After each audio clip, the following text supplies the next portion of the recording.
حللتم أهلا ونزلتم سهلا، ويا 700 مرحبا فوق العين فوق الرأس.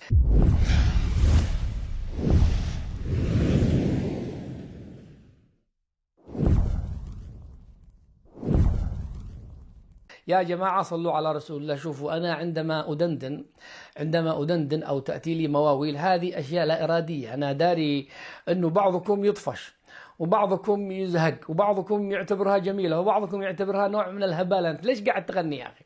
أنت قاعد تقول حاجات سياسية وقاعد على طول تدخل لي الموضوع بموال ولا بغنية. وبعض الإخوة المتدينين يقول يا أخي قول بسم الله، ابدأ بسم الله وليس بالموال. احنا نقول لكم يا جماعة كل مرة نقول السلام عليكم ورحمة الله، حللتم أهلا ونزلتم سهلا، ويا 700 مرحبا بكم كلكم. لكن أحيانا يا أخوان تجي لنا كذا مواويل والواحد كذا رايق يدندن. يعني المسألة هكذا لا إرادية. احنا اليمنيين هكذا طبعنا، لما نكون رايقين ندندن بتراث يمني محترم. بعدين احنا لما ندندن بأغاني أو مواويل، ما هي من هذا المايعة ولا من هذا العفن اللي يقولوه في القنوات. لا هذا تراث يمني أصيل. الله يرحم أبوكم. يعني اللي مرتاح يرتاح بحق المواويل، اللي معترض لا تعترض يا أخي، لأني أشياء لا إرادية. يعني مثل اليوم أنا من الصبح قاعد أدندن اغنم زمانك أمانة يا حبيب اغنم وعادك صغير السن طيشاني، خايف عليك بعد 16 سنة تنسى شبابك وأحبابك وتنساني. يا ليلى صلوا على رسول الله. الموضوع الذي أريد أن أتحدث فيه اليوم هو قديم وأنا المفترض أني أتكلم فيه من قبل شهر تقريبا، يعني شهر. أي نعم.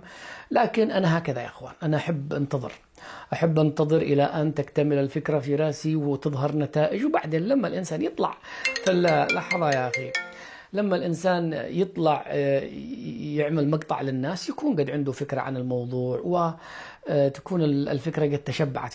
هكذا أحسن إنه الواحد ينتظر. إذا الموضوع يحتمل الانتظار في مواضيع ساخنة ما تحتملش الانتظار، الواحد على طول يدخل يدلي بدلوه ويعمل مقاطع ويناقشها وهي ساخنة وهي حديث الساعة، ما ينفع تنتظر. لكن في مواضيع تحتمل الانتظار، والأصل أنه كناشطين وكيوتيوبر ينتظرونا ناس يسمعوا مننا شيء، ننتظر. ما دام الموضوع يحتمل الانتظار ننتظر إلى أن تتضح الصورة وتبدو معالم الحكاية، حتى لما نطلع نقدر نقول كلام له قيمة.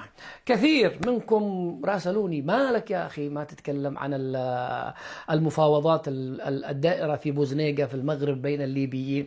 إيش أتكلم؟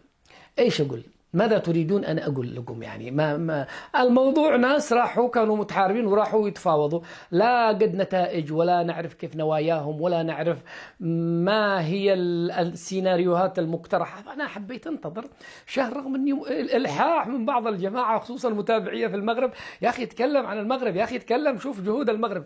اصبروا يا جماعة، قلنا لكم اصبروا. وأعتقد أنه الآن حان دور أنه ندلي بدلونا في هذا الموضوع. شخصيا على الصعيد الشخصي أنا شبه محبط من أي تفاوضات، من أي حوارات، من أي تفاهمات، من أي مصالحات بيننا نحن العرب. ليش؟ لأنه إحنا كأطراف متنازعة كما يسمى في مصطلحات السياسة، أطراف متنازعة. ولو أنه أنا ما أحب هذا المصطلح لأنه عادة بتكون شرعية وانقلابيين ويسموهن أطراف متنازعة. أنا ما أحب هذا المصطلح خالص، يعني معقد مثل الملف الليبي. تيجي تصلح بالليبيين، كيف تصلح بالليبيين يا جماعة؟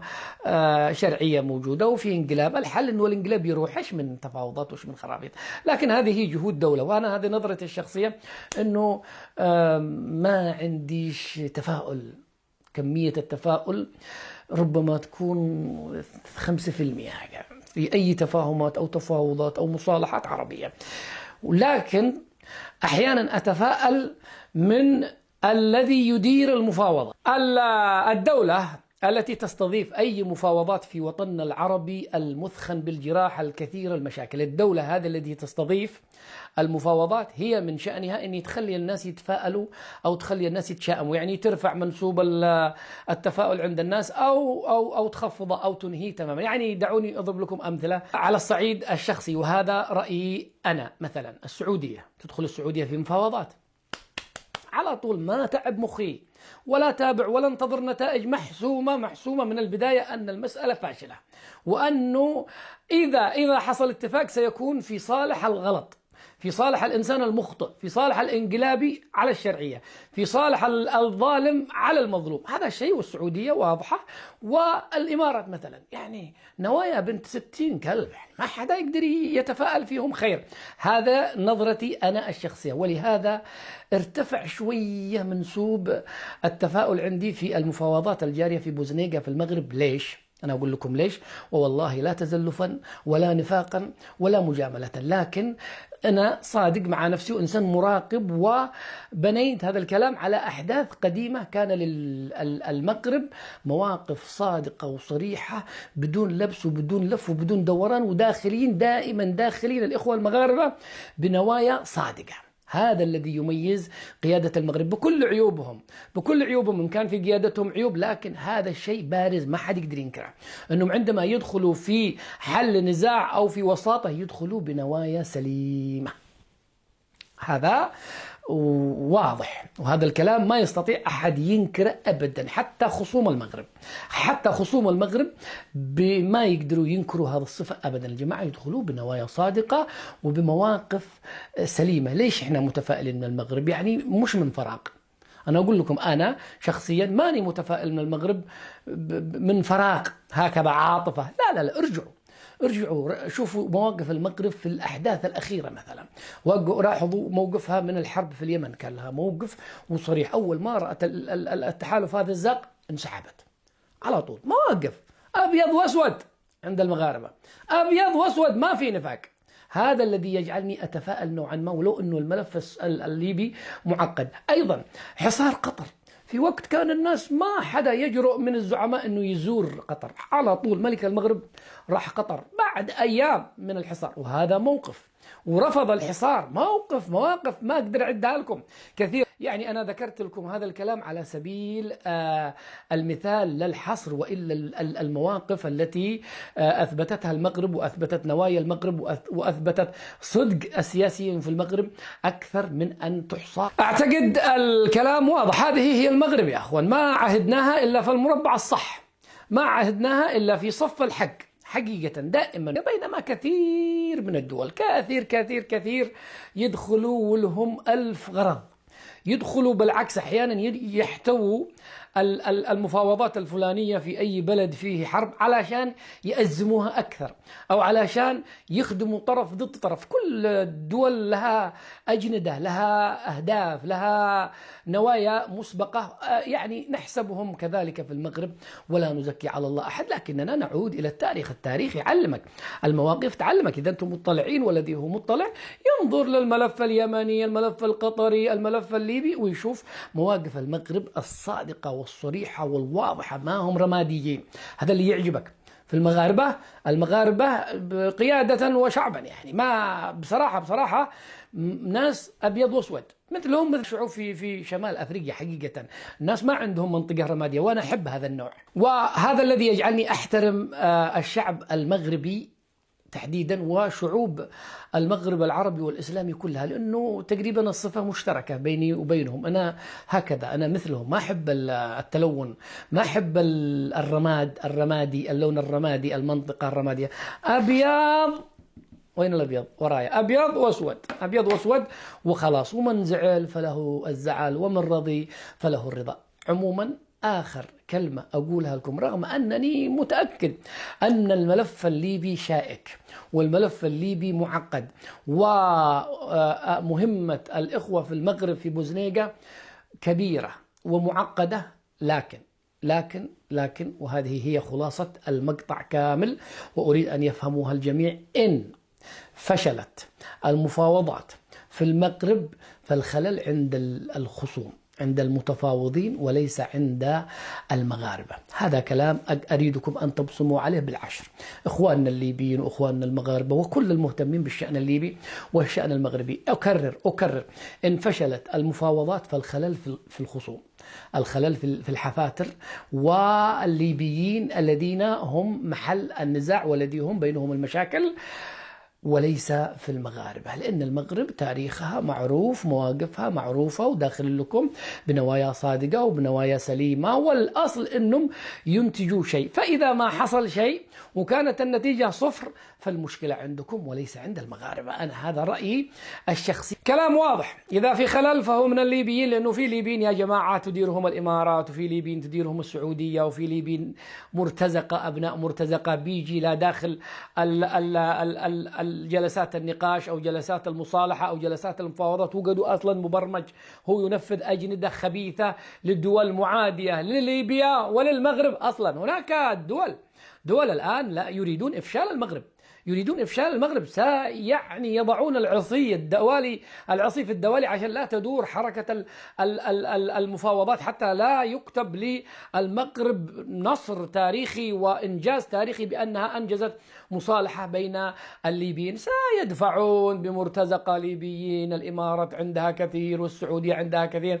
وهم موجودين في المفاوضات وسيحاولون إفشالها، أولا كي يبقى الصراع في ليبيا دائر، ثانيا كي يفشلوا المغرب حتى لا يكون لها إنجاز تاريخي. أنا أعتقد يا أخوان الكرام أنني قلت ما بداخلي بكل صراحة. أنا أتأمل خير وأسأل الله سبحانه وتعالى أن يؤلف بين قلوب الليبيين، وأن يكفيهم شر الأشرار منهم المدعومين من الحفاتر ومن الشخابيط ومن البلحة السيسي. لا، ما من أبوهم خير. والأصل نحن نطالب المغاربة بشيء واحد. المغاربة إذا فشلت المفاوضات أنه أنتم تطلعوا بكل صراحة وتقولوا للناس من الذي أفشلها، من هو الطرف الذي كان متعنت. بس أخواننا في المغرب رجاء، إن كان هذا الكلام سيصل إلى أكبر رأس الهرم في الحكم في المغرب، نريد منكم هذا الشيء. أنتم دخلتم في مفاوضات وبذلتم جهودكم واحتويتم المتخاصمين الليبيين، باقي عليكم شيء واحد، والحاضر منكم يوصلها لعند إن شاء الله الملك حقهم، إنه إذا فشلت المفاوضات تطلعوا بكل شفافية تقولوا للناس من الذي كان متعنت، ومن الذي كان يعاند، ومن الذي رفض المصالحة، ومن الذي كان يعرقل، ومن الذي كان يعطل. هكذا لا تتركوا الدنيا عايمة علشان لا تتهموا أنتم المغاربة، ستتهموا أنتم أن أنتم كان لكم أجندة وما استطعتم وفشلتم في إبرام مصالحة. أنتم اعملوا جهودكم، اعملوا كل ما بوسعكم، ونواياكم نحسبكم على خير ولا نزكي على الله أحدا، نواياكم صادقة، مواقفكم مشرفة دائما، اعملوا كل ما بجهدكم، لكن في نهاية المطاف في المحصلة تطلعوا للعالم كله، وتطلعوا للناس كلهم، وتطلعوا للمتابعين، تعطوا للناس تقرير، قولوا احنا دخلنا، الطرف هذا كان متفهم، والطرف هذا كان معطل، الطرف هذا كان يجنح للسلم، وهذا كان معادي، وهكذا حتى يعرف الناس الأبيض من الأسود، ويميز الناس الخبيث من الطيب، علشان ما تخرجوا أنتم من الحرج. وكما عرفناكم ناس واضحين صريحين في المغرب. نسأل الله لكم التوفيق، ونسأل الله لإخواننا في ليبيا الأمن والسلام، وأن يتخلصوا من كل الحشرات والبلاوي الحفترية التي تضر بهم. وإن شاء الله يا أخواننا في المغرب إذا نجحتم في احتواء الخلاف الليبي أو إيجاد ولو جزء من المصالحة، بعدين التفتوا إلينا في اليمن، والله نجيب لكم ما هذول اللي عندنا. معانا 4 رؤساء، ومعانا 4 حكومات، ومعانا 4 عواصم، ومعانا رئيس عاطل مغترب، ومعانا عبد الملك الحوثي رئيس، وواحد في عدن وواحد في تعز، معانا 5 رؤساء. يمكن ما تحلوها لنا إلا أنتوا إخواننا في المغرب. تعالوا احتووا الفصائل اليمنية، لعل وعسى تلاقوا حل. والله راحوا ستوكهولم، راحوا سويسرا، راحوا الجن، راحوا العفاريت، ولا طلعنا بشيء، وكل مرة نخرج من المولد بلا حمص. والسعودية كل أسبوعين تطلع لنا اتفاق الرياض. أنا أول مرة أشوف اتفاق الرياض، يعني مثل المسلسلات التركية، كل شوية نسخة كل شوية نسخة، قال لك النسخة المعدلة. اتفاق ايش يا رجال؟ السعودية ما يمكن ناس يعني غارقين في النفاق أن ينتجوا اتفاق. هذا شيء واضح. والله يا أخواننا أني أنادي وأناشد وأطالب كل إخواننا في المغرب أنه إذا نجحتم في الملف الليبي تعالوا استلموا الملف اليمني واعملوا لنا مصالحة، لعل الله يجعل الخير على يديكم. تحت معكم روابط من كل الأنواع، فيسبوك وتويتر وسناب شات والقناة الاحتياطية. أستودعكم الله الذي لا تضيع ودائعه، وإلى اللقاء.